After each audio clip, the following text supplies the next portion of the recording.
Hi everyone, I'm Joe from Joe Pro Deco. Now I'm on the next stage of preparing my OSB boards for product testing. So if you've been watching my videos beforehand, you'll know that I initially started off with that above my head, which is just normal OSB board. I did a procedure where I sanded just to take the flakes off, primed, filled again. Then I got another primer on top, and now we are on the undercoat. I'm happy with the finish.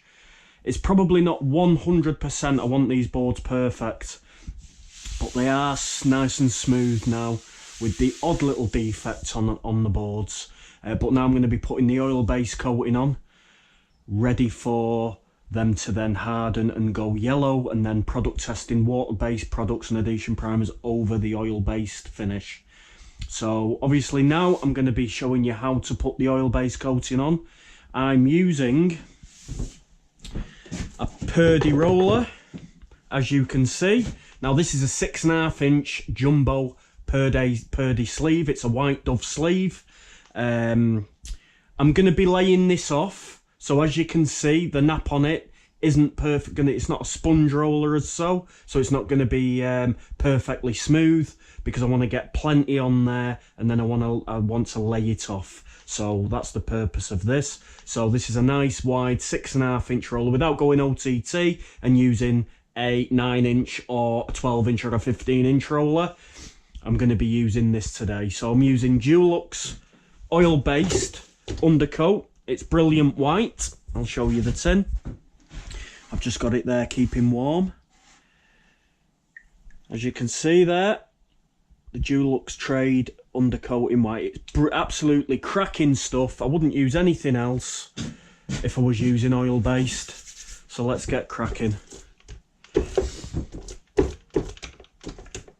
The difference with the oil-based compared to the other coatings that have been putting on, oil doesn't dry as quick, and therefore it flows out better. I mean, I have heated this up, which helps even further, and I've added a little bit of white spirit just to thin it out very slightly, and it gives you a little even more open time. Now the difference with the oil-based compared to water-based stuff also is that you will find that it covers slightly better, not coverage, sorry. I'm relating to the opacity, so when it dries, how much it covers and hides the surface underneath. And you will find that most oil bases do have slightly better opacity, but there's so many drawbacks to oil. One of the drawbacks is it's very high in VOCs, very bad for your lungs and your chest. So if you've got young children, you've got young pets, you really don't want to be using oil-based. I know people have used it for a long time over the years, but just because people have been doing it doesn't make it right. They've now realised it's very bad for you. So what I'm doing is I'm using a brush. Now this is just what I found in the van. I don't generally use oil-based paint, so I had to go and search for a brush to use in oil. This is one of the free samples I got from the decorating show, and it's an Access Decor. So yeah, maybe not ideal, but this is just to lay off. The reason we lay off is because we have like a stipple, which is caused by the roller. And what you do is with the brush, and you've got a lot more time than you have with water-based, you just go along with the brush as so, laying it off, and you'll see the tracks that I'm leaving and the brush marks, but the difference being with oil, they will settle down and flow and flatten, because the paint has got a lot longer before it dries, you see, so it enables the paint to flatten down. So that's the main difference between oil and water.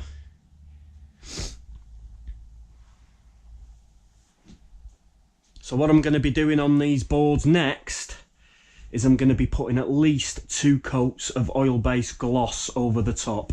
So I'll be using either Dulux or Armstead. So, you know, I'm not bothered about the sheen on the product because all I want is just an oil finish. And it is for product testing, it's not for somebody's home. It doesn't need to be a specific finish. But I am using gloss because I want the higher VOC content in the material, because a lot of people used gloss in the past, and the reason for the purpose of these tests are to put us in a situation where most decorators are put in when they go on a job. The job's been done 5, 8, 10 years ago, even more, 15, 20 years ago sometimes, and the woodwork's discoloured badly. It's very yellow, and then we need a more modern product to go over the top. So that's what all these product tests are for. No point in doing product tests over a new item that's had an acrylic primer and undercoat. There's no point, because most houses at the moment have oil. So that's why we need to do the testing over old oil. So that's the purpose of this. So now that's, as you can see, that's laid off.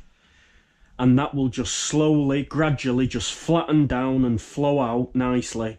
And we'll have a perfectly smooth finish.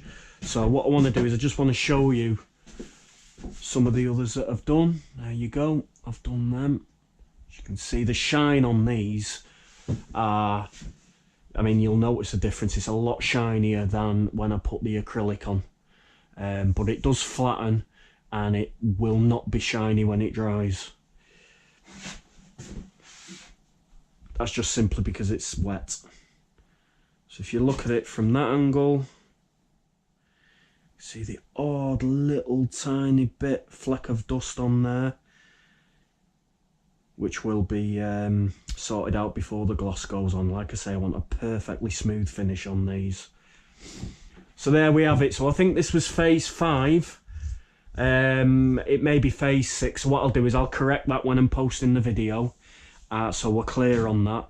So if anybody's looking at this video and you want to follow the next process, and you're interested in how these product tests come out, please subscribe to my channel.